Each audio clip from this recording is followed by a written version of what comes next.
Hey guys, this is Eric Weingartner with Weingartner Racing. Today's video is a video I think that a lot of you will get something out of. It's a video where a customer or a person has sent in a head that he has ported himself, and he wanted me to give some pointers or to go over some different things with this. Now, if you're ever wanting this to happen, no big deal. It costs 30 bucks for me to flow a head. If you want a video, I'll charge another 30 though.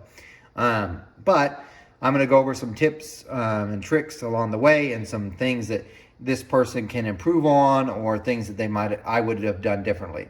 Now, I'll go ahead and say I am not a god. I've been porting. I'm a professional porter only because I get paid for it. That makes me a professional. But I will give opinions, and they're my opinions. You're welcome to your own. You could take them for whatever it's worth. Just don't think that what I say is gospel. Just take it as one more grain of knowledge to use as you port your own heads, if you choose to do that. So I'm going to give you as much information as I can. Hopefully that somewhat helps you. So, and it may see it at some point that I'm being kind of harsh on him or whoever reported this. I'm not. I'm just trying to help you out so that some people won't make this mistake or learn from this, or some tips. So let's get started. What this head is, it's a small block Chevy Brodix Dragon Slayer. Now, I went and looked. Of all the heads I've ever ported, I have ported more Brodix Dragon Slayer small block Chevy heads than any other head, period. So I have a lot of experience with this head. So there's a lot of things I could tell you to do and not to do, sort of thing. So for instance, if you're ever to port this casting, I'll go ahead and help you out a little bit here. On every one I've ever ported, this port right here is shifted over that way, which means you barely hit that head bolt hole here and it's going to break through. While on this port down here, it's not quite the same. It's actually usually this cylinder, if you have the head facing this way, is the thinnest here in between of all the rest when you measure. So why is that important? Because if you make your bowl too big on this, the area here is it's thinnest on this cylinder. This one, you'll have plenty of material here because the port shifted that way. So your bowl ends up very big, even though you've taken a little off here. Just something to think of. So there's a little bit of help with you.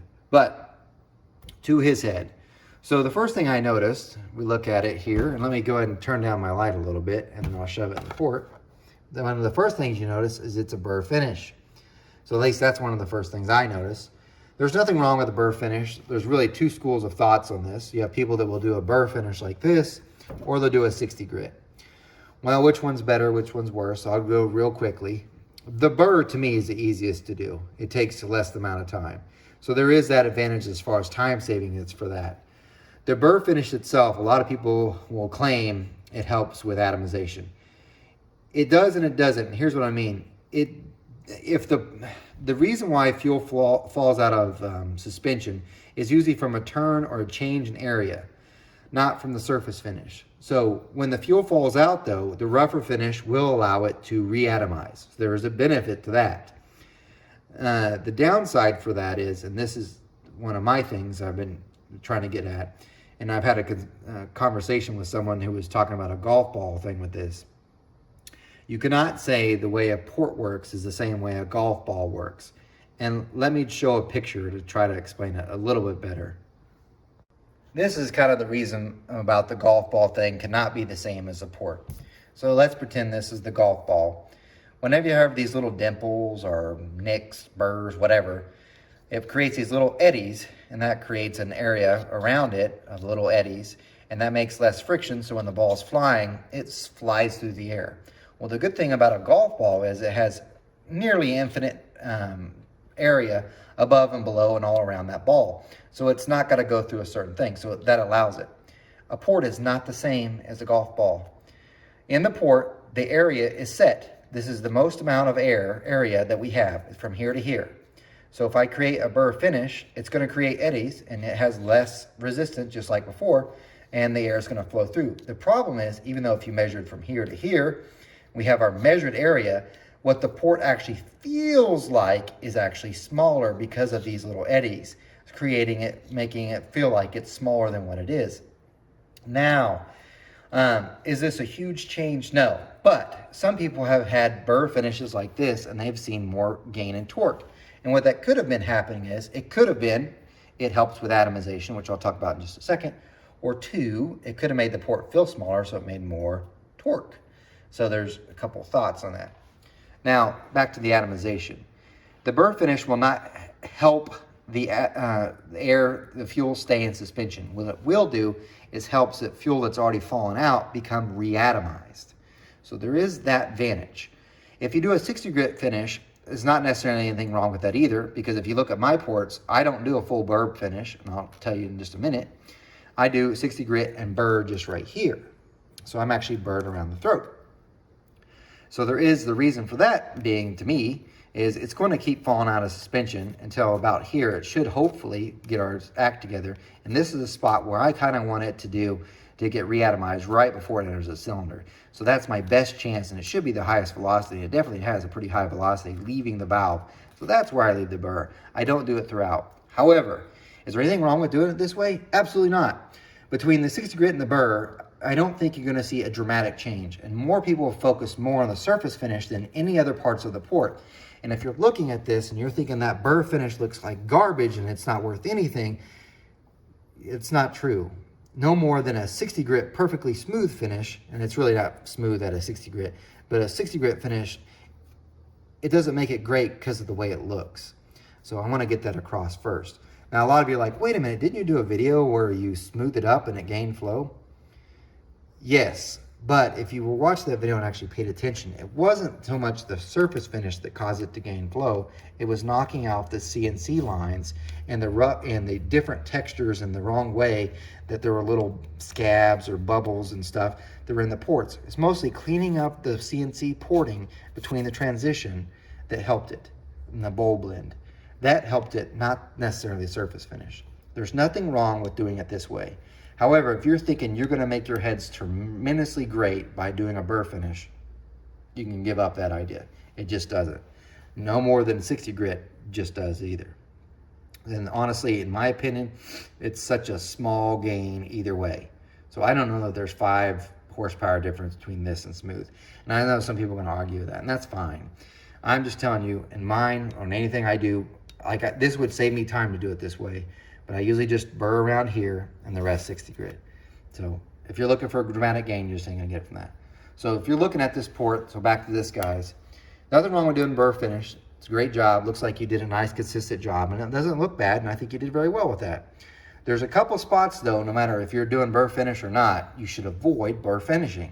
One of them being let me get this pointer. Here. This spot right here, you should never burr finish. That's this spot. So here we have like a cutaway of the port. This right here would be our short side. This is the long side. So this part right here would be this part in the port. This side right here would be this side. You should never burr finish along here, ever. And the reason why is because this is where the high speed area is. And if you go and put a nice burr finish in here, you create rough little spots, and you're making it worse here. This, if you close that area down with this, you are going to lose flow and you're going to lose power. So if you're trying to reatomize air at the short side apex, you're doing it at the wrong spot. That's not ideal. It's already fast enough. The airspeed alone will probably try reatomizing it. So this is not the spot to have it. So of all the places, it's okay to burr finish your port except at the apex. Just don't do that. Now you're like, well, how do you fix it? Because I want to make sure I give everybody this. This is a real easy thing. A lot of us head porters do this. This is a 60 grit. Actually, I think this one's 40. This is a 40 grit emery cloth. And what you do is you just fold it across like this. And I'm not going to do it with this head because it's his. And you're going to fold it across because the grip is going to hold it on your hand. And you put it in the port and you just go back and forth right over the short side and you smooth it up. You could do it by hand. You don't need a special tool. And you're going to smooth up that. And if you're on a flow bench, you'll see gain in flow. This one's a little bit worse, and not trying to make fun of him. I can feel, because it looks like he poured it here, then he flipped the head over and poured it the other way, and I can feel the ledge that's right there, right at the apex of the short side. One of the worst places to have a ridge is right there, and you have one. So that alone, not good. So there's that so far. Next thing, when I'm looking at the head, the first thing I will try to evaluate is the 1 inch before the valve. So from here, so here's the valve would sit 1 inch before and 1 inch after. Now, like, what about sizing and stuff? Your head can be perfectly sized, but if you mess up this, that head's going to be garbage. I don't care if you got the perfect size or not, or if it's too big. It won't matter.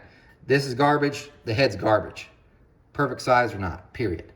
So the first thing I look at is this spot from 1 inch before and 1 inch after, which means I measure the throat. The throat, you can go depending on what you do. Now this guy, he just used a stock valve job that came from Brodix. And for all you amateurs out there are 3 things really that can help you make power and flow. First one's the actual port design. An amateur, you could change the port design with some different porting. 2, the valve job. Most of you amateurs, and I'm not making fun of you for being an amateur, I'm just meaning you don't have specialized equipment like I do. Most of you cannot redo the valve job with your own custom cutter to change the profile of this part right here. This is super critical for flow and power. If you don't have a seat and guide machine, you ain't changing that. So there's the next one. And the third one is the valve location. If you're like MBE, extremely lucky, he's got a nice CNC machine. He could change the location of the valves. Well, if you change where they are in the cylinder, you can make things obviously flow more, and you can make more power. If you're an amateur, you can only control one of those three things, and that's the port design. So, however, amateurs can, if you're not professional in other words, you could take this to a shop that's good and knows what they're doing, and they can change your valve job and pick up your flow. You'd be surprised. You could do all this port work and you can gain some flow. Just changing the valve job will gain more than what you just did on the port work. They kind of go together. That's super important. So if I look at his, he's got a stock valve job. If I measured, which I did, and here's his measurements, his throat measured 1.89 across 1, which is 90.9%. As long as you're not, I like to say for most people, to keep safe, just do 90%. Because for the most part, you're not really messing things up. When you go above that, you can mess things up. Here's one thing I don't like. The way he did it. And I don't know it's entirely his fault because these heads come CNC bowl blended. But when you go blending this, I do not like, and the camera's not going to capture this, I don't like sharp edges right here. Because one of the worst, another spot, a lot of people will just set the throat by just going straight like this and trying to make it turn out. So instead of making a curve, it's like a perfect point. And that creates some turbulence right here at the throat. And I don't want that to happen. I've seen several people, other people, almost all porters do their throats a little differently, but I have seen some that have done ported that way, but they still have at least a little rounding. That makes a difference. This one's very sharp and the camera's not going to capture it. It's definitely, I could feel it, especially on the short side. That's a big no-no. It's got to roll. It's got to be rounded, rolled out. So it's got to roll out. I'm not saying that he did this, but because it's CNC bowl blended, chances are he had to work with what was there. So that's not ideal. So, and I'm not for sure entirely if he did that. Next, so we're on this side now. There's always going to be a ridge here where the valve job stops. How well did you blend it? So it looks like he spent some effort and tried blending it out. I can kind of see some of the line here. That looks good. It looks like he got rid of the line here. That's good. Look at the exhaust though. I could still see it. Now, what's weird about this is having it this way on the exhaust actually doesn't hurt flow. It actually helps with reversion because the exhaust gas comes this way and actually makes it flow worse, having that ridge there for reversion. However, that spot there is the hottest part of the chamber is here in this exhaust area. So having that there, it actually can promote detonation and stuff because of the heat there. So if I was me, I would smooth that up a little bit. You'd be okay. Same with on this side, you need to smooth that. Not horrible, just something to work on. Now, the next thing I'm gonna look at my bowl. That's from distance from here across. Because if you make the bowl bigger enough, you can make it come across the short side. So the idea is no matter what head, especially on these low port heads like this, the air has to come around the short side and that's where it's gonna be fastest. So we need area here to slow the air down to make that turn. We can't just have it fast. And then, by the way, that's kind of a disadvantage of these low port heads because you take all this velocity we have gained, slow it way down. And now we need to speed up so we can get out of the valve. That's what hurts things. It also causes fuel to fall out of suspension because it'll slow down here. Like it'll be fast over the shorts, slow down and dribbles fuel in. It has to be this way because of the design of this head. Ideally, you wouldn't have that, but there's nothing you could do. So in his case, you got to make the bowl bigger. So if we look at what he did, he went 99.3%, 2.067 is what I measured. Not bad, not bad at all. So that should work good. That's got enough area there to slow it down, hopefully to make the turn. Next thing is going to be the short side shape itself. Now, some people actually, I think Larry Moe is one of them. He ports the short side this direction. So he'll pretend this is a burr. He will actually shape it here. I don't actually port it that way. I know it sounds weird. I flip it up and I flip it and port it the other way. But some people port it this way. So you can actually see the short side shape here. And it's not bad. You can see it on this one. Pretty straight. Looks good. Except for this is going to be hard to capture on camera. So I drew it out. A lot of people lay back the short side like this. And this is kind of what he's done. I would say you've laid it back a little too far. It's not horrible, and I kind of drew it in an extreme here. This is kind of what I want to see. I want to see it curve off the valve job and curve down like this. A lot of people just lay it back and it laid it back this much. When you do it this way, typically what happens is you will lose low lift flow because when the valve's open, it's trying to go this way and then this. So it's not ideal for low lift flow, but at peak flow, when it's out of the way, it typically does better than this design by a little bit. But obviously, if you look at this, which way would you rather have the air come over this lump or that? So as long as the area here is the same as here, this design's better. To me, it looks like you laid back the short side too much. I haven't flowed it yet, and we'll find out. So that's there. But I'm gonna flip it around and show you one more view. Here is this view. Now, this is the view I actually use to start my short side work whenever I'm porting. So what I will do is I will actually have it setting up, and I have a device that kind of holds it so it's in this angle when I'm porting. But what I will do is when I'm trying to either lower the short side height down, which for this guy that ported this, you can lower this down some because I measured this short side to deck. I have gone much lower. You can, and just for the record, you need to be somewhat brave with this if you're going to do this. But I have brought it down, and I don't recommend you doing it until you know what you're doing. But I brought it down to like 0.800, 0.867, I think is the lowest I've gone as far as height, which is 200 shorter than yours. Do I recommend you doing that? No, because you really need to know what you're doing. Because as you lower this, you're end up changing the shape. So right now it's perfectly flat, but if you lower it, and that's part of what I'm doing when I'm porting, I will lower, but I will change the shape because this is the apex of the short sides right here. That's this spot right here, in case you're wondering. I can change the shape of the short side. So in other words, I can add maybe more radius on this side and more radius on this side. I could actually put a vein here because if I'm going down 200 thousandths, I'll leave this part up and change it. I can change here, the way it's coming this way. So a lot can be done. In your case, and I'm looking at the short side area itself, I measured 2.62. So I have a width of 1.730 and a height of 1.517. Give me an area of 2.62. I did not remove the corner radius. This really doesn't feel like it's enough area. And there's only two ways you can get them. You can obviously go wider, which is fine. You can actually bring your out this way more. So in other words, you can take your grinding deal and come out this way more, making the short side wider, or you can lower down. Also be aware if you go too wide, right in there is going to be water. But on a Brodix head, you'd have to go pretty good ways. So you can make it wider, and you can also lower it down. So good, just some things to think about. Whatever you do, and please don't do this, don't remove from the top, because the air is actually going this way, like this. It's actually, if I took my strings or anything else, you watch me do it, you'll see the air come in and fall this way. This upper part, and especially if you measure my velocities with my pitot tube, you'll see the highest velocity usually right here, second highest, third highest. Up here is dead. So you go raising this roof, one, you're most likely to break it into the spring pocket. I got stuff in my way, sorry. The gasket here. You'll break through right here where the spring pocket is. So that's one, don't do that. You go grinding up high, you're gonna break through. Also, it's dead there. You added area to a spot where there's no air anyway. Don't do that. So usually wider or down, but you could go a little bit. I think it'd be very comfortable. You take off about, you could take off 60 thousandths and it would give you more area there, and it probably will help you flow more air. But for the cubic inch engine anyway, you need more area. This guy, I think he said it was going on a 434. So size-wise anyway, we're going a little bit back to the sizing itself. This head's already too small for it if you're trying to make a high RPM speed. The head itself, and this is for any head will work for any engine. It just depends on what RPM you're going to use it for. So for instance, this could go on a 283 if you want to spin it to the moon.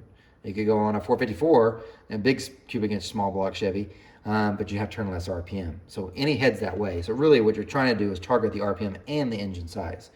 So, but for this engine size he has, which I think is 434 and turning more RPM, I think you need more air at the short side, period. Now your biggest restriction's right up here at the push rod pinch, which we're gonna get to. So we look at the next part, and this is, in my opinion, the biggest I can make this push rod pinch right here is 2.63. I'm not removing corner radius. You might say, why don't you? Because I know some mathematician's gonna bring it up. Because usually it's always half inch corner radius. So if I do all my math, if I do it that way, it's easy, it's fast, and most of them are that way. When I measured yours, I got 2.59. So you're not too far off what I would say max. And I'm gonna preface this, max for a 1206 gasket. So there's actually a way you can actually get a little bit more area, and I'll show you that in just a minute. So for the area here, there's only two ways you can get it again. You can go wider. Disadvantage right here is a push rod the hole. You go too wide, you break through, and I'll show you what he did, and you'll see that. Or you can go taller. Now some people will bring this bottom down, like on an AFR, they actually do a ski jump. So what you see is this right here. This is Brodix stuff. This is what an AFR would be.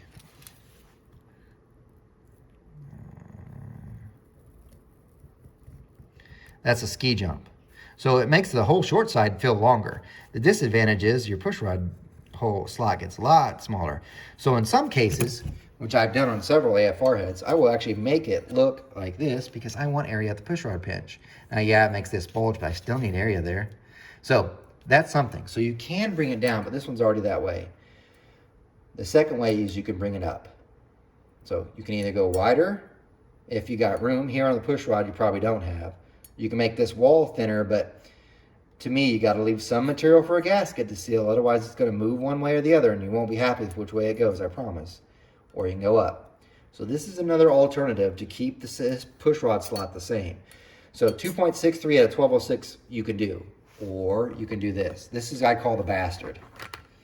I've done this a few times. This is a 1207 gasket. Remember, don't let the gaskets pick your sizes.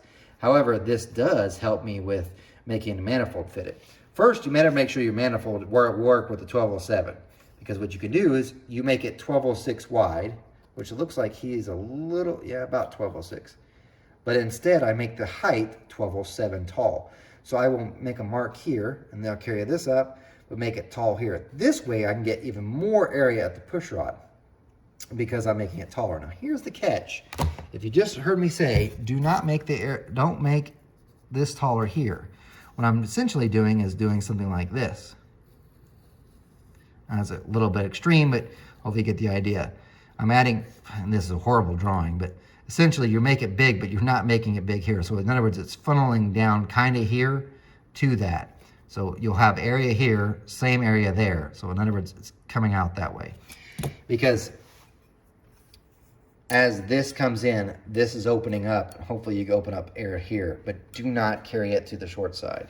Because remember that air is going down. You're just trying to get it to follow because it's going to go like that. So this is a horrible way of drawing it. It's really going to be just like here across, but that's essentially that way.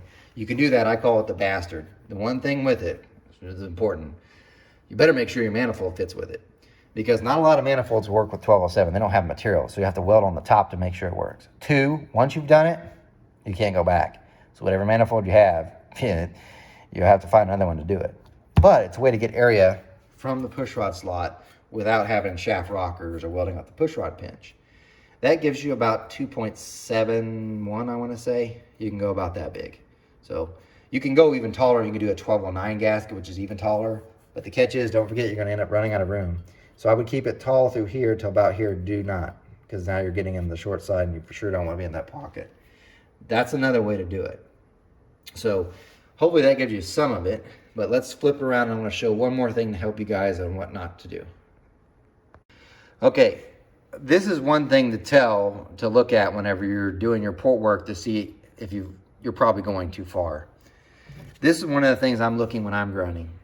I want you to look right there.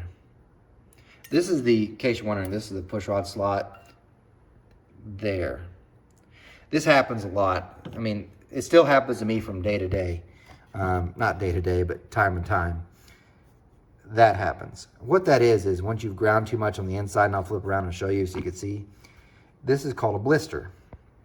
What you've done is you ground so much. Now, it's not a hole yet, but you've ground just enough where the aluminum becomes very thin and it's able to make a blister here.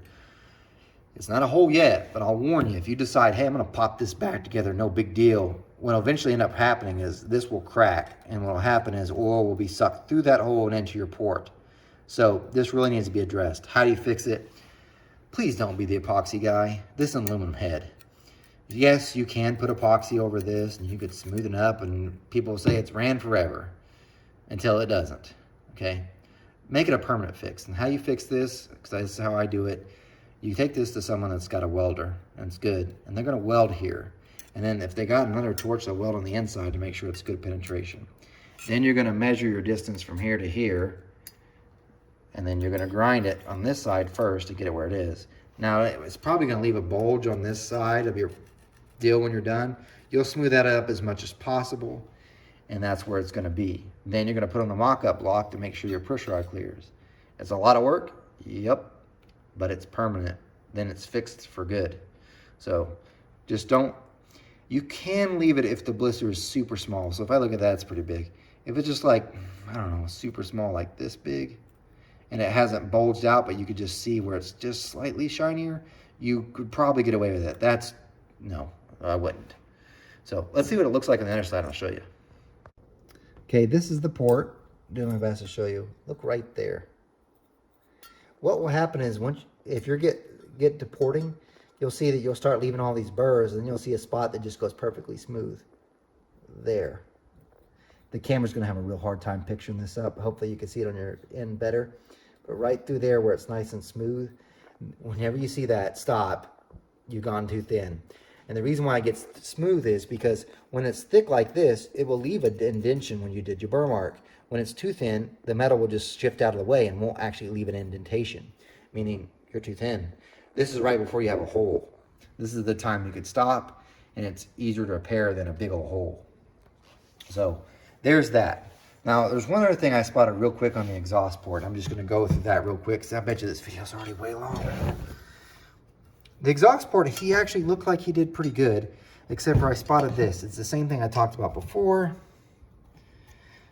When you do this side, this is the thrown on the exhaust, roll that edge out. When you leave that sharp edge, because the air's going to come this way, that needs that curve. When you leave a sharp edge there, you hurt flow. So roll that. So yeah, and I don't care, by the way, if you make the throat bigger on the exhaust. Like, you can go 91%. That doesn't bother me on the exhaust side, because the air is just going to want out. It's weird because it'll look like it's horrible on the flow bench, but it makes more power. Because exhaust on the flow bench is almost pointless. But I will say, if you leave that sharp edge, that ain't helping nobody. Roll it. Just roll it. I don't care if it's bigger, just roll it. By the way, 90% is fine. You can go bigger, it ain't gonna hurt anything. So being too big on the exhaust port as far as throat, it's not as near as bad as having too big an intake throat. That's death. The exhaust, it might actually help you. So there's that. I'm gonna flow it, except for he did this, and I haven't brought this up yet. See, by the way, this is that port I was talking about. I told you how it's always shifted over this in one. Look how he broke through here, but not on the other side, because the port shifted that way on this one. It will always break that one. But anyway, I always flow this port. He didn't put a sleeve in. This is a sleeve. You can watch another video about how I put them in. So I have to kind of block that off. I'm gonna put a head bolt through there and put some monoclay on the other side, because it kind of doesn't get air through there, because it really throw off the numbers to the low side if I don't. So just a little warning for the guy watching this. So I'm gonna flow it like that and give you the numbers. However, one more thing real quick.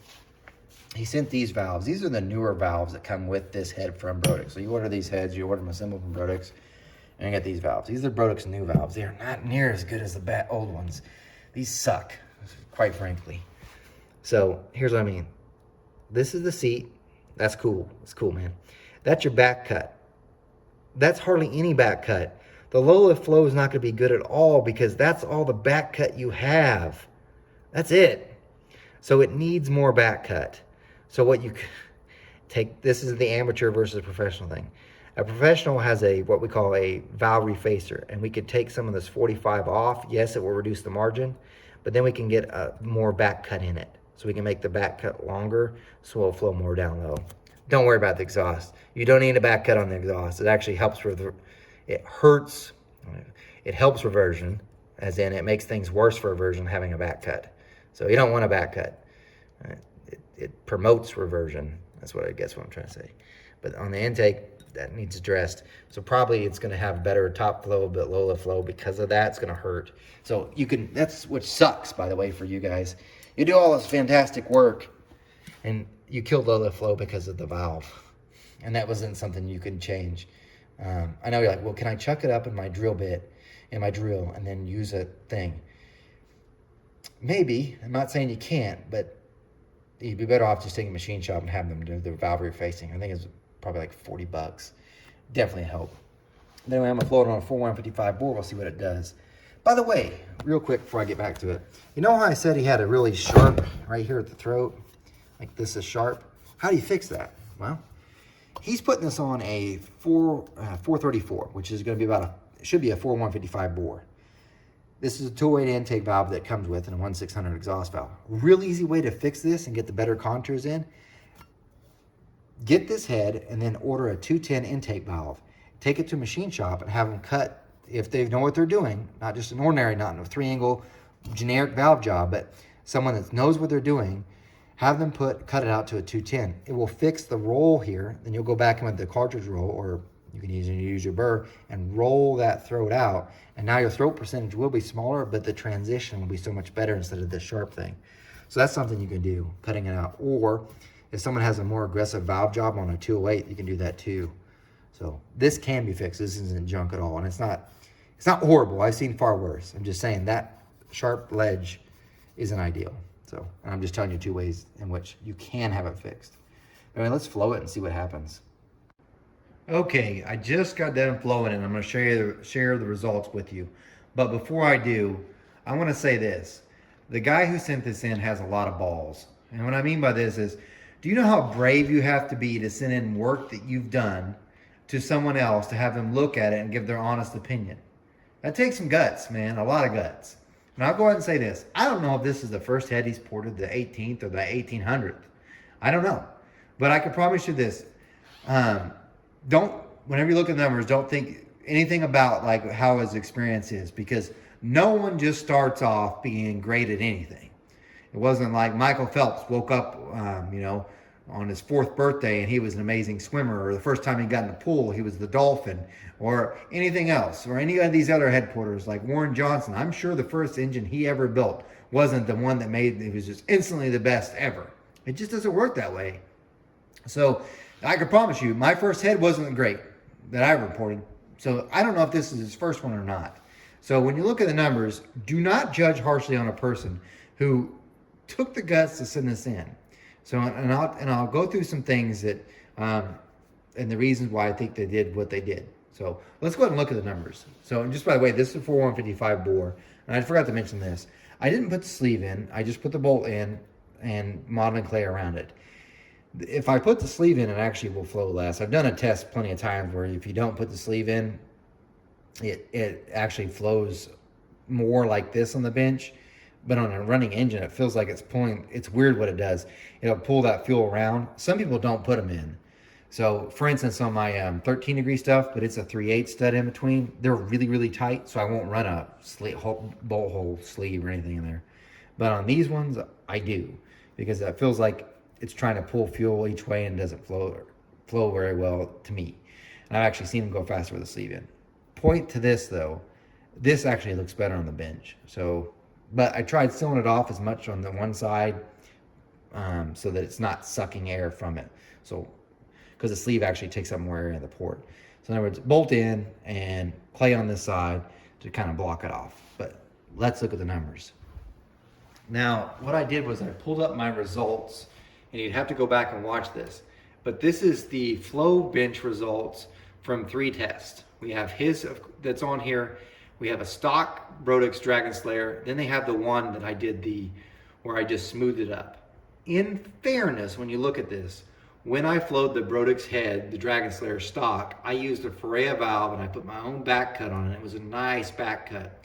When you look at these results, this should tell you how much a valve's worth. So all your port work in the world will not make up on the low lift side if the valve's back cut isn't good. This shows it. So let me show you. We'll start off with the intake. The 3 lines up here are the intake flow. If you notice, it stops here at this one. Well, that's 800 lift. And the reason why is because I didn't pull the seals. This is the Brodix, put these seals only on the intake. As you can tell, by the way, they're not in all the way. So it hits the retainer. So I can't open up to 1-inch valve lift. So I can't totally compare to the others because it hits the seal. Anyway, back to these. So you have 3 here, stock, his, and the one that just got, all I did was smooth it up, and that was that video. You see these 2 lines right here, they're looking really good and they're together. This line at the bottom is his. And before you think, he is a horrible head porter. His port work had nothing to do with, because this is 0, so this is 1 where it starts, 2, 3, 400s where your port work starts really starting. So from this to here, he had very little control of, just letting you know. He can make it worse, but it's really hard to make it better. This is the valve. If he has a thicker back cut on this, that will pick up, guaranteed. The other thing is he can redo the valve job itself. He can't do it or have it done where someone that's got some custom cutters, and that will help the flow at the low lift numbers, and those will come up. However, from here, so from 400, the valve job starts becoming less important as far as flow, and the port starts taking off. So it's kind of a transition. The port becomes more here, the valve job more here. It's still important, but you get the idea.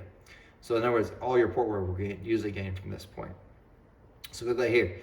He's still below till right about here, which is about 450. It's going to transition. And then at 500 or 600, he's about the same as stock, and then he beats it at 7 and 8. Now we can't see that there, and I'll show you the raw numbers in just a minute.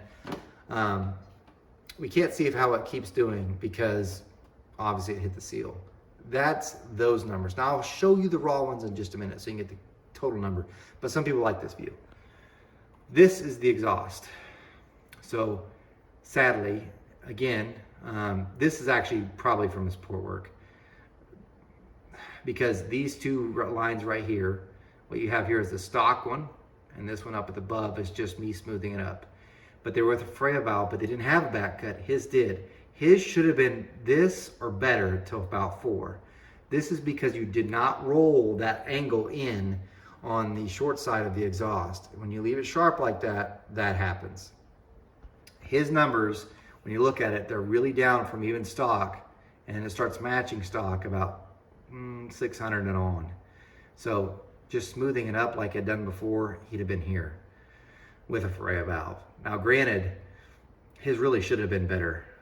Should have matched this or beat it because of the back cut. It's kind of the weird thing about the bench. But anyway, let me print off the raw numbers and I'll show you. Here are the raw numbers just to give you an idea. So this is stock, but with a Ferrea valve, so it's not exactly stock from factory. This is the one where I just smoothed it up.